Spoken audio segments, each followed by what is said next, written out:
BBM administration ay uutang ng 735 billion pesos. Okay ha? Una sa lahat, saan napunta? Ayuda. Okay, ayuda. Kanang pamimigay ng ayuda. Siyempre, panahon ho ng eleksyon. Kaliwat kanang malakihang rally ng alyansa ng mga bumambubudol. Pangalawa, siyempre, saan kukunin yung pinambayad sa eroplanong nagdala kay dating Pangulong Rodrigo Duterte dyan sa Netherlands, di ba? Executive ho ang umareglo doon sa sinakyan ni Tatay Digong na charter plane na galing Pilipinas papunta Netherlands. Diyan napunta yan. At ito na ho mga kababayan. Ito na ho ang isa sa pinakamalaking paggagastusan ng administrasyon ni Marcos Jr. ngayong taon na to. Ano yan? Impeachment nitong si Vice President Sara Duterte. Palakpakan! Ibang klase ho talaga. Kaya ang ganda ng ngiti nitong si Sir Nelson eh. Parang yung naiisip ko, naiisip din niya eh. Di ba? Parang di ba? Parang alam ko na yan. Pero iba ho yung pinag-usapan nila dyan. Mamaya ako pag-uusapan natin yung pangalan ng mga party list na kung saan nagpipigibak itong mga walang iyang politiko na to doon sa mga sikat na programa ng pamahalaan, sikat na TV show, di ba? Sikat na teleserye na ano nila, kinakapitalize nila yung pagiging popular nitong mga salita na to, ng mga personalidad na to, ng mga TV show na to, ng programa ng pamahalaan na to, especially yung four-piece party list na yan. Di ko konektahan sa DSWD yan, huwag niyong iboto yan, ha? Okay, malinaw na. Ayuda, pagkidnap kay dating Pangulong Rodrigo Duterte, impeachment ni BP Sara, ano pa ba ang pinakamalaking pagkakagastusan nitong si Marcos Jr.? Siyempre, alangan namang mawala yung mga concert, ha? Yung duran-duran, yung kanilang mga party sa Malacanang, di ba? Hindi ko pwedeng mawala yan. Yung fireworks, yung mga pinapagawang renovation kung saan-saan. At syempre, ito talagang pinakaika nga talagang pagkakagastusan ng administrasyon. Etong 2025 midterm election. Kailangan papanalunin yung mga kandidato ng administrasyon. Diba? Kailangan ho yung papanalunin. Sa pinaka-latest na survey, itong si Senator Bongo na lang nakapasok. Si Senator Bato, hindi na rin ho nakapasok. Gusto niyo ba makita yung survey? Gusto niyo ba makita yung survey? Papakita ko ho talaga sa inyo. Ito, papakita ko ho sa inyo. Ito yung pinaka-latest na survey ng na sponsor ng mga mambubudol. Ito ho, yan ho ang pinaka-latest. Si Senator Christopher Bongo na lang nakapasok. Pambihira nga naman. Pagka nga naman tinamaan ka ng magaling. Ayan o. Ayan o, nauna ho si Tulpo. Sinigundahan ho nitong si Senator Bato. Yun lang ho nakapasok sa mga kandidato nitong si dating Pangulong Rodrigo Duterte. Ibang klase itong social pulse Philippines. Sana naman. Sa bagay, no? Wala na ho pala, hindi na kailangan yung registration dyan sa mga survey company na yan. Kahit sino na lang pwedeng magkandak ng survey. Ako, magkakandak ako ng survey. Magpalista na. Ito. Rekta na ho tayo dito sa ano. Ito, basta maliwanag na ho sa atin kung ano yung mga paggagamitan. Ito, wala naman hong fake news eh. Ano ba nakikita yung programa ng administrasyon? Bakit ho sila mangungutang ng 735 billion pesos? Para saan? Diba? Ano ho bang ginagawa nila? Bumababa ho bang presyo ng mga pangunahing bilihin? Meron ho bang mga bagong infrastrukturang na ipapatayo? Meron ho bang 3 million na pabahay na nakikita ng ating mga kababayan? Gumaganda ho ba ang sitwasyon ng traffic dyan sa EDSA? Ano ho ba? Mga bagong trend? Nasaan na? Asa na? Sa huling feed sa akin ng social media, huling kita ko yung babala nitong si Browner eh. Maliban doon, wala ho tayong bagong nakikitang proyekto ng administrasyon na to. Ito na ho mga kababayan, ito. Trigger warning ho ito. Sa mga kababayan nating miyembro ng KOJC, medyo matitrigger ho kayo dito sa isa na to. Ito. Yung huling gumawa niyan, nagpasorry sa social media. Kung wala naman kung ginagawa sa inyo, yung mga kandidato, huwag nyo naman nung sirain ng ganyan kasi binayaran nila yan eh. Di ba? Ginastosan nila yung mga campaign paraphernalia na yan, yung mga campaign materials na yan. Di ba? Kung hindi nyo iboboto, wag nyo namang para punitin, sirain itong mga campaign na mga campaign na poster, no? Ito, yung huling gumawa nito, nagpasori. Tingnan natin to si Boy, pasikatin natin. Parang gustong sumikat nitong si Boy. Lakayan ko nga yung pagmumukha nitong si Boy. Parang gusto niya sumikat eh. Pasikatin natin. Ganyan naman ho talaga sa social media. Pagka gusto mong sumikat, pinagbibigyan ka. Wala namang problema kay PH Update yan. Papasikatin ka namin dito, Brad. Kanino ba anak to? Parang kulang ka sa aruga, Brad, ha? Kulang ka sa aruga. Kanino ba anak to? O, i-share nyo na kung kanino man anak to. Kilala nyo ho ba to? Anong pangalan nitong bata na to? Kulang sa aruga. Tingnan nyo gagawin niya, ha? Oh. Anak ng to ko. Para saan? Para saan? Para maging kayo? Maging cool kid kayo, ganon. Oh, hindi sa dahil sa kandidato natin.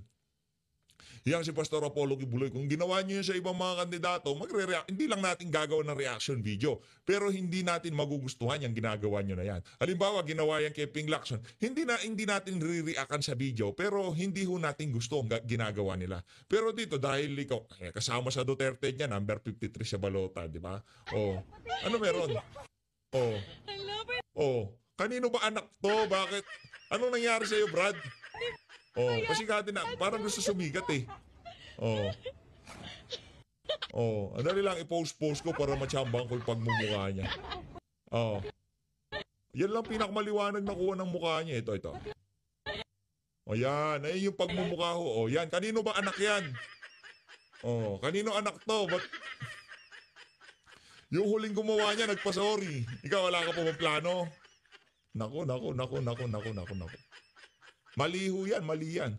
Una sa lahat, ginastosan ng kandidato yan. Di ba? O kung binigay ng kanyang nag-donate ng mga tarpaulin na yan. Halimbawa, yung si Mang Pedro, nagpagawa ng sandaang ganyan. Di ba? Binayaran ni Mang Pedro yan sa paniniwala na pagka naupo si Pastor Kibuloy sa Senado, makakatulong siya sa ating mga kababayan.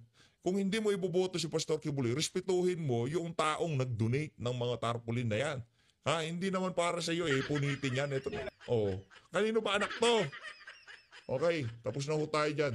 Lipat ho tayo dito. Dito naman, ito ho ang dahilan kung bakit kailangan ho nating iboto ito si Congressman Rodante Marcoleta.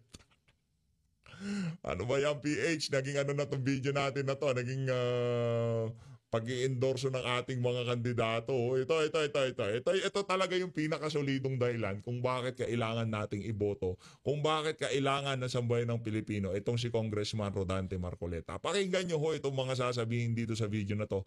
Itong si dating Pangulong Rodrigo Duterte. Malupit ho itong mga kababayan. Matindi ho ito. Game. Pero alam ko kasi mayor ako.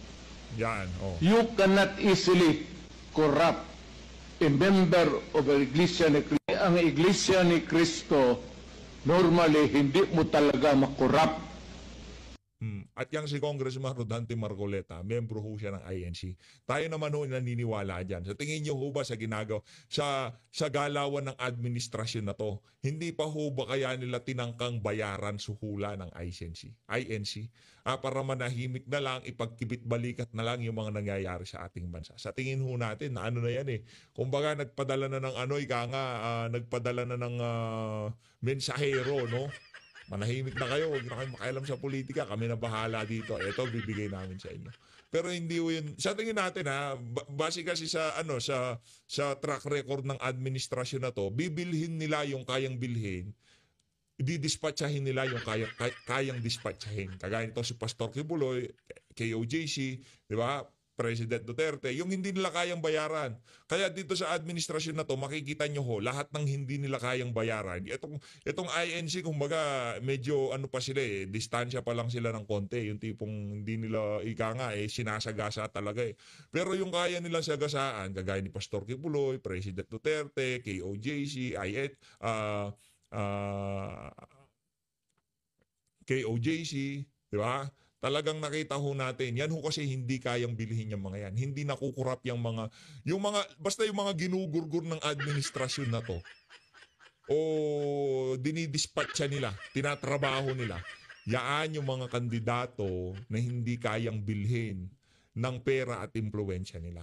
Kaya yan ho ang pag-aralan nyo dapat. Kung hindi pa kayo sigurado kung sino yung mga iboboto nyo, tanong nyo ho sa sarili nyo. Bakit itong Duterte talagang binabanatan ika nga, 'di ba, ng administrasyon itong si Marcos Jr. Bakit itong Duterte, itong mga kandidato ni Tatay Digong, bakit nila trinabaho itong si dating Pangulong Rodrigo Duterte gayong papalapit na eleksyon, 'di ba? Siya lang ho dahilan diyan, mga kababayan.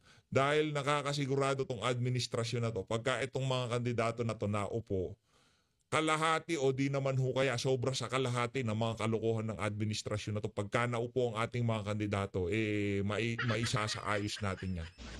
Hindi natatanggap ng pera, alam ko kasi mayor ako. You cannot easily corrupt a member of an iglesia ni Cristo. Ang iglesia Tayo ay naniniwala doon sa sinasabi na yun. Ito si dating Pangulong Rodrigo Duterte. Hindi ho, malabo pa ho sa sabaw ng pusit na miyembro ng INC. Ibigyan mo ng pera para manahimik, baka isampal pa sa'yo yan. O dito, para sa mga mambubudol, kayo naman ang mabubudol ngayon. Para sa mga mambubudol, kayo naman ang mabubudol ngayon. Nakita ko lang tong video nitong si Sub-Saharan Sub-Saharan Richard Herdarian, no.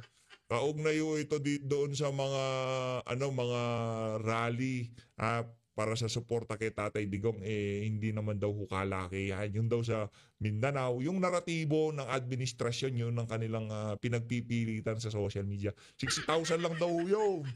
60,000 lang daw ho yung sa yung sa Davao City, 60,000 lang daw ho. Nakamanto ko. Lahat na lang ho talaga, lahat na lang ho ng pwedeng sundutan ng kasinungalingan, sinusundutan nila. Ito, Richard Darian tayo. Sa isang banda, honestly, hindi ako nalakihan masyado sa mga rallies, pro Duterte rallies. Okay. Grabe ka naman. Kung makapagsalita ka naman na hindi nalakihan, parang yung mga amo mo naman kayang mag-organisa ng ganong kalaking rally. O para sa mga dilawan, kung anong panggagamit ang ginawa nyo kay Vice President Sara Duterte, ngayon naman akala nyo kakampi nyo itong mga dilawan na to, ganun ang gagawin nila sa inyo. Pagka na-dispatcha na talaga mga Duterte, itong mga dilawan na to, nako. Kayo naman ang i-dispatcha ng mga yan. Naghanap na lang kayo ng mga kakampi, mga ahas pa no? Tipong mga backfighter to mga to, itong mga dilawan na to. Ito mga lumalaban to, patalikod Patalikod ho lumalaban dyan ito, tuloy natin. Hindi siya all over the country. Even Di daw ho siya all over the country. So, gusto nyo po. Ito para ho talagang hindi natin malaman binubuisit yung mga taga-suporta ni Tatay Digong. Sa bagay, di naman tayo nabubuisit dyan. Basta alam natin ang katotohanan, pagdating ng eleksyon, doon tayo magkakaalaman.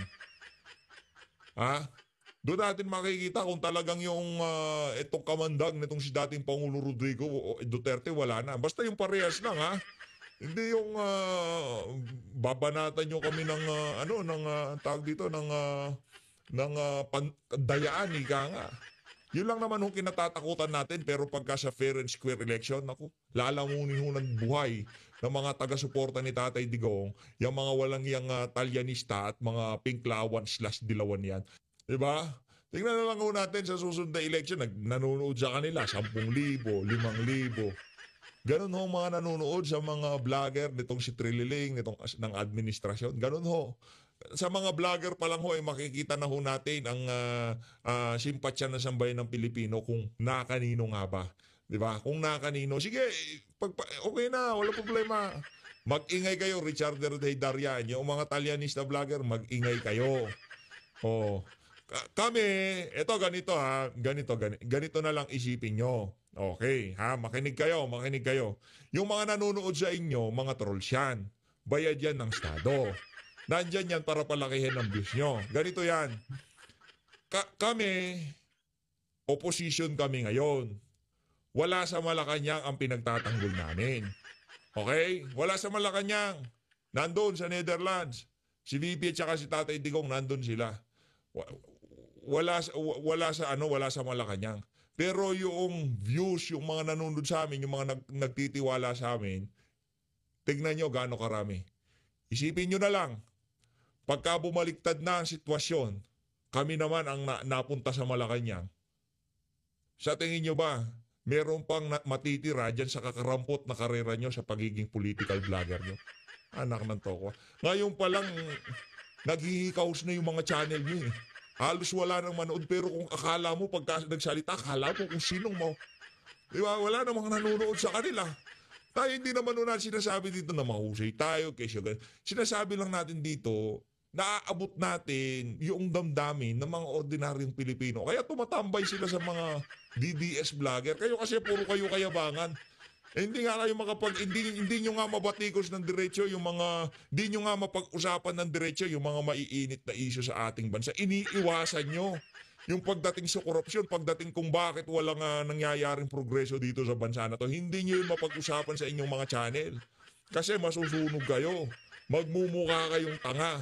Kami dito kung merong gagawin si VP na medyo sablay, mababanatan namin. Kasi hindi kami bayad. Di ba? Yun ang kaibahan. Pagka ikaw ay nabayaran na, wala na. Naku, yari ka na dyan. Kumbaga, GG ka na dyan. Di ba? Yun ang problema doon. The one in Davao, it looks like, what, 60, 100,000? To be honest, I've seen much bigger. Yung pink rallies ito, way, way bigger. Oy, okay na. Kayo na. Kayo nang madami, kayo nang magaling, kayo nang matalino, kayo na lahat. Walang problema yan. Walang problema yan. Okay lang yan. Sa tingin nyo ba sa ginagawa nyo yan, napupersuade nyo yung mga Davao votes, yung mga Mindanaoan votes, yung mga Visayan vote na iboto yung mga kandidato nyo? Julol. Loko-loko. Kung sinasabi nito para sa mga yung mga mga Visayas at Mindanao, parang naman, ang konti naman daw. 'Di ba? Yung yan malapit kasi sa puso nila si Tatay Digong. Hindi maintindihan nitong mga tao na to. Pagka pinuna mo yung rally, pagka sinabi mong konti yung rally na yan, para sinasabi mo na ang mga Dabawenyo di na mahal si Digong. 60,000 yang lang lumabas nung kaarawan niya. Parang binibwisit mo eh. Yung lungsod na kung saan talagang nakikipaggurguran yung mga tao dyan sa Davao para dito kay dating Pangulong Rodrigo Duterte. Yan ang problema dito kay Haydarian. Hindi ka na nga nagpasorry nung tinawag mong sub-Saharan level yung mga taga Mindanao ngayon bumabanat ka na naman ng ganyan. Pambihira ka talaga. Even the ones in Europe and all, I mean, we have how many? 500,000, 1 million FWs? 2,000 is what? It's not even 0.001%. So, at the same time, tama ka. Ang question kasi dito, relative eh. Kahit anong sabihin mo na maliit yung mga rallies pro Duterte relatively, di ba? Kung majority silent lang, o hindi nagsasalita, tapos medyo hapyaw yung positioning ng government, di ba? And then ito third, I wanna ask this, bro. Kasi anong hapyaw? Feeling ko, kung titignan mo, parang lumalakas yung at least online, yung BBM supporters will parang vote for Bam, Kiko, and Heidi. Di ba? Parang nagiging ganun eh. Parang solid. Nako. Bam, Kiko, Heidi. Yung BBM votes daw. Ito yung mga mga Talyanista. Kasi yung mga loyalista, kalahati dyan, Duterte supporter na yan. Talyanista na tawag doon. Yung mga loyalista naging loyal na sila kay Tatay Digong. Nakita nyo yung mga OFW, yung mga vlogger, o yung mga marino na mga taga Norte. Ang sigaw nila, Duterte, hindi Marcos. Ang sigaw nila kay Marcos, bangag. Yun ang sigaw nila. Kaya okay lang, sige, tingnan natin. Parang mind conditioning na to, pakakasama to sa meeting ng COMELEC at ng administrasyon. Ito si Dark. North for team. Yung mga ganun. So, nagiging open na. North 4 daw. North 4 kanino? Kay Kiko, kay Heidi, at dito kay Bam Aquino. Totoo, sila, nakakapasok sila. Kasi, yun ang gustong mangyari ng Estado. Kasi doon sa kanilang alyansa, meron talagang ilalaglag diyan. 'Di ba? Meron ilalaglag diyan at meron kukunin doon sa mga dilawan. Usapan na 'yan eh. Hindi anong gusto nyo? Okay, sige. Okay. Sinong kandidato nyo? 3. Papasok sa inyo. Ilan sa amin? 8. Pag-usapan natin 'to. 9 papasok sa amin. Pag-usapan natin to. Yung dilawan at pink votes, dalhin nyo tong 8 namin. Ngayon, dadalhin namin yung mga kandidato nyo. Di ba? Kaya ganyan ho ngayon ang naratibo nitong si Richard D. Darian.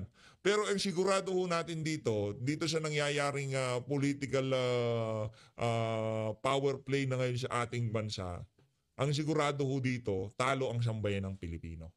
Pagka nanalo itong mga dilawan at mga talyanis natin sa Imada, naku, ano, sige nga, sa pagkakapanalo nitong si Marcos Jr., ano na hong pinanalo para sa sambayan ng Pilipino?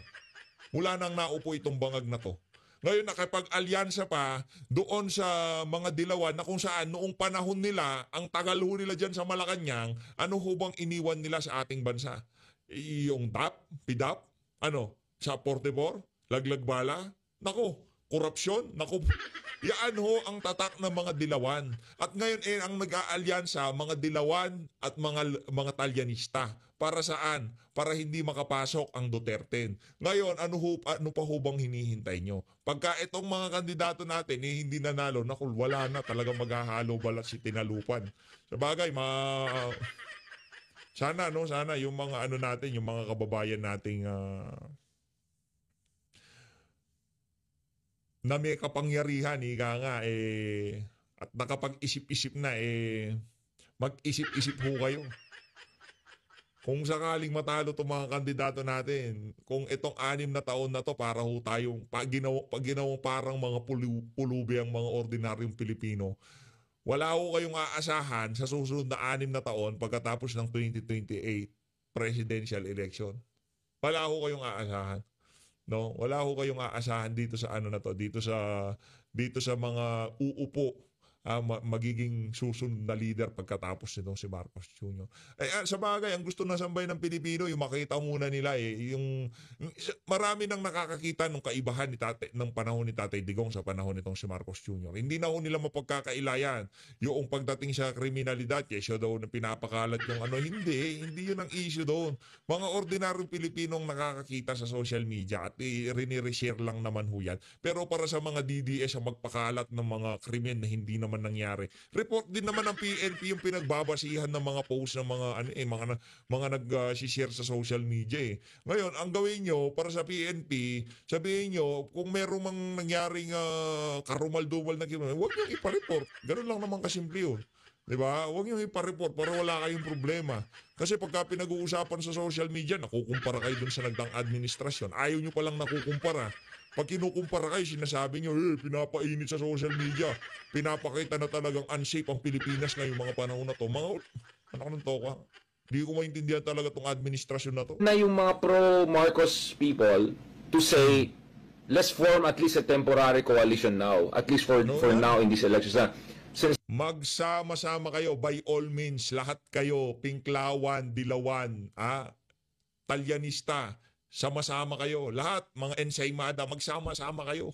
Yan naman talagang gusto namin mangyari. Baka yan ang grand plan nitong si Tatay Digong para makita na sambayan ng Pilipino kung gaano kawalang kwenta itong mga politiko na to. Yung hindi ho nila kayang kontrolin kagaya ni VP Sara, yung hindi nila kayang bayaran, alam nyo ho ginagawa nila, dinidispatcha nila. Diba? Pastor Kibuloy, hindi nila kayang bayaran ng KOJC, na-dispatcha. Tatay Digong, hindi ho nila kayang bilhin. Anong nangyari? Na-dispatch siya. Si BP Sara, impeachment. Kaya yung napakalaking pinaplanong utakin sa second quarter ng taon na to, alam na ho natin kung saan mapupunta yan. Lumako naman ho tayo dito dito kay Sir Nelson at dito kay Sir Jen ng Net25. Malupit to pag-uusapan nila dito. Rekta ho tayo dito. Game. Sabi nung nag-file ng petition, si Attorney Jess Christian Ramirez, baka humalo ko ng party list na ito, ang mga botante na akalain ng mga botante, may connection ito kay Pangulong Bongbong Marcos. Kasi PBBM Oo nga naman. Baka PBBM party list. Naku po, wag ko kayo magpaloko dyan. Pinaka nakakalokong party list dyan, yung 4-piece party list, wag nyo hong iboboto yan. Uy, naku, konti na lang, kabaipis na ho natin yan, 9997 na ho. Sino kaya ang maswerteng magpapa 41,000 sa atin? Subscribe. Hindi muna tayo mag-uumpisa hanggat walang nagsasubscribe dyan. hindi ho tayo mag-uumpisa. Ano na, 9997 na, 3 na lang. Ano ba naman, kayo naman, tagal nyo na hong nakatambay dito, di pa rin kayo nakasubscribe. Hindi pa rin gumagalaw. Umpisa na natin. Kala party list group ni PBBM. Hindi daw po ito totoo, ha? Oho.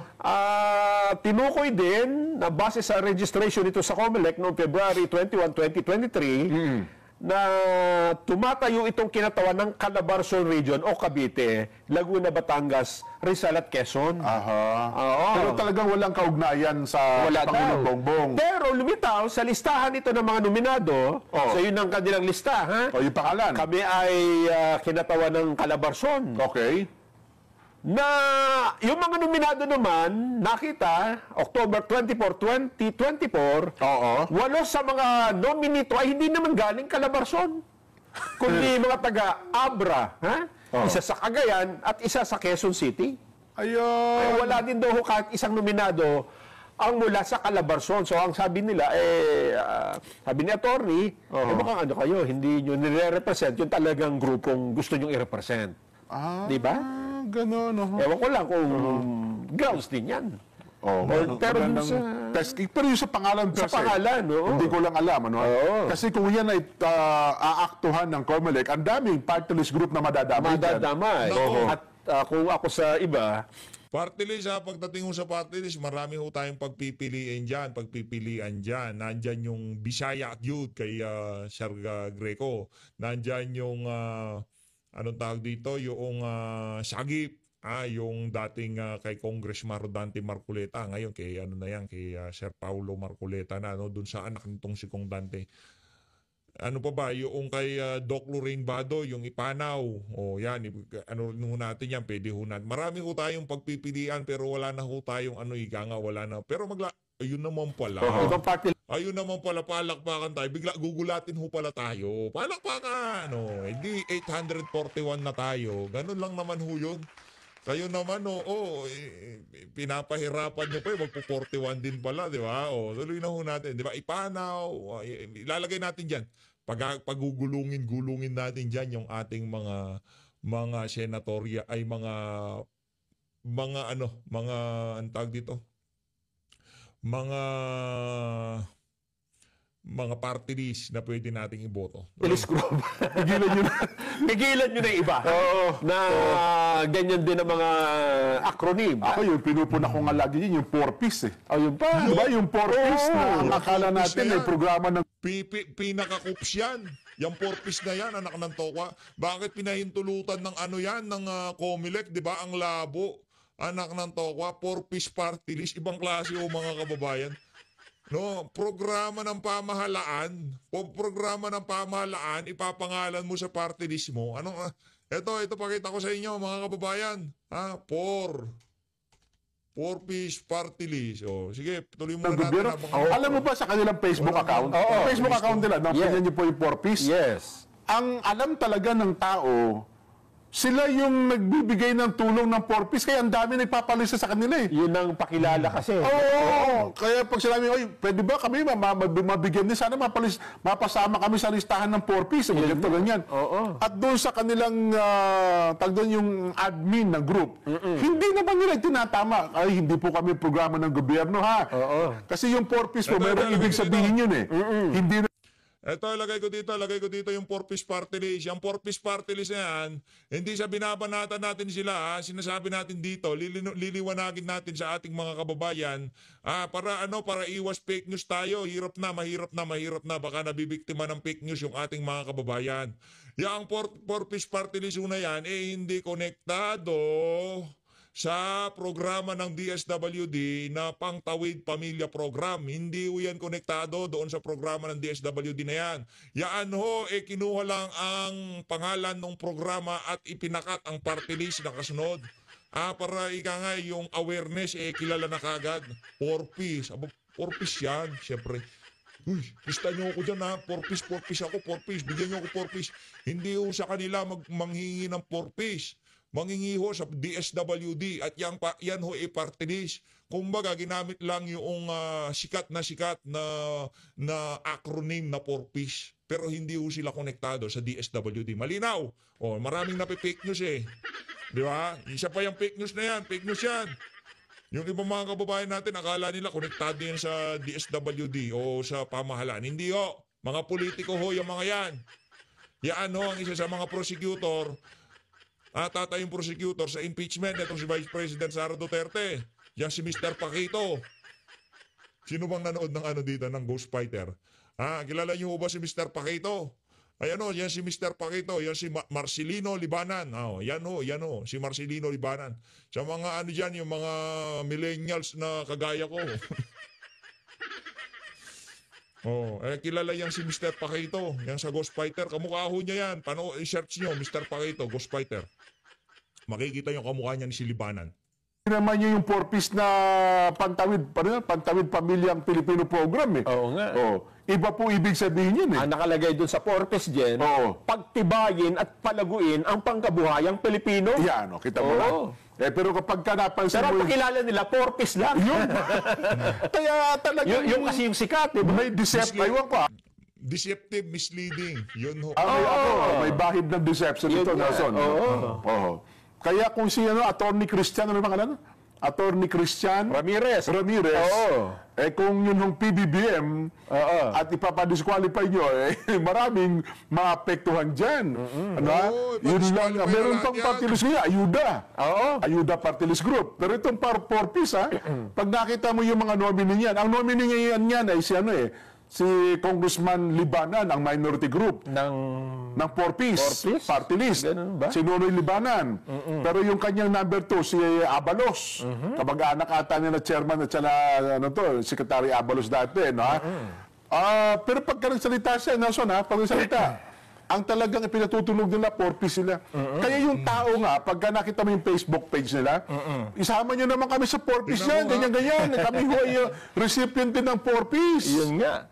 Hindi lang yan dyan. Yan ang mga programa ng gobyerno na ginawang party list. Yes. May makikita natin na sumakay di ba? Sinakyan talaga. Aminin mo nila, hindi. Sakyan. Sa dami naman ang pwedeng gamiting letter. Oy, Libanan, aminin mo man sa hindi. Sabi ni Sir Jen, hindi ako ha. Hindi ako. Aminin mo man sa hindi, sinakyan nyo ang 4Ps. Hindi ako nagsabi niyan. Nagre-react lang ako dito. Linagay ko lang dito para makita ninyo. Kasi maraming siguro na lilito, yan bang 4Ps party list, yan ba yung programa ng DSWD? Lilinaw ho natin, hindi ho yan ang programa ng DSWD. Yan sila ho dyan mga politiko na gustong maging congressman, magkaroon ng upuan sa Congress. Diba? Balita ko, daw ho yan May malaki yung nakukuha grabe, number 1 Number 1 pa pala sa balota, 4Ps party list. Anak ng tokwa.